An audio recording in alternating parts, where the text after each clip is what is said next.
नमस्कार दोस्तों, आप सभी का स्वागत है मेरे चैनल कहानी सुनो में। ये कहानी है पुराना डाक बंगला पार्ट 3, जो कि पुराना डाक बंगला पार्ट 2 के आगे की कहानी है।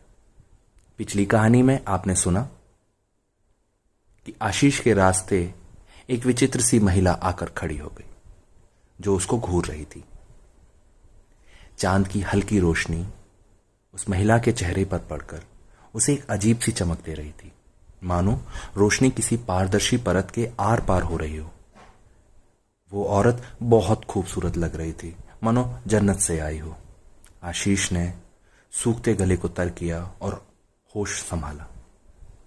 उसने सोचा, कौन है ये? इतनी रात में ये यहां क्या कर रही है? क्या ये किसी का इंतजार कर रही है?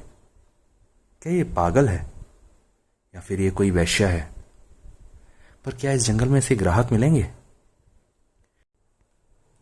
आशीष ने उस भयंकर सवाल को टालने का भरसक प्रयास किया जो उसके दिमाग के कोने में बैठा था, कि कहीं ये भूत तो नहीं।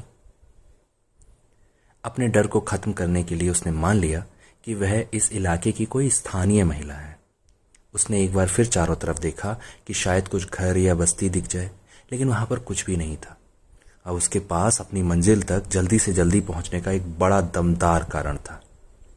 लंबे डग भरता हुआ वह उसके पास से गुजर गया। जिस पल उसने ऐसा किया, उसी समय आशीष को लगा जैसे उसके शरीर से एक बर्फीली ठंडी हवा का झोंका टकराया, जैसे किसी कब्र से आ रही ठंडी सांस हो। उस लंबी रात ने आशीष की प्रतिक्रिया को धीमा कर दिया था। कुछ सोचे बिना आशीष उस औरत के बगल से गुजर गया। आशीष सड़क की चढ़ाई चढ़ने लगा।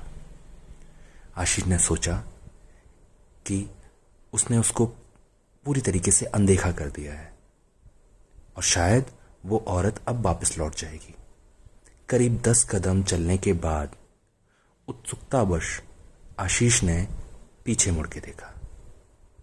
वो औरत अब सड़क के किनारे नहीं खड़ी थी, वो बिल्कुल आशीष के पीछे थी, बस कुछ कदमों की दूरी पर। वो उसका पीछा कर रही थी। उसे उसके कदमों की आहट भी सुनाई नहीं दी।